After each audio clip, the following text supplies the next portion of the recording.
செய்ய போகிறோன்னா evening snacks ஆரோக்கியமான சுண்டல்னால் பச்சை பயிரில் தான் செய்ய போகிறோம். அது இப்போ காலையிலே ஊற போட்டு வேக போட்டு வச்சுருக்கேன். சும்மா ஒரே ஒரு விசில் வச்சா போதும் அடுப்பில். அதுக்கு இப்போ கடுகு போட்டிருக்கேன் தாளிக்க. இப்போ உளுந்தம்பருப்பு போட்டிருக்கேன். கடுகு உளுந்தம்பருப்பு போட்டு தாளிச்சிட்டு என்னென்ன செய்கிறேன்னு காட்டுறேன்.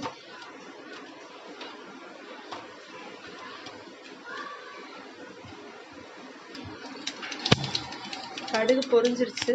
இப்போ கருவேப்பிலையும் காஞ்ச மிளகாவும் போடுறோம்.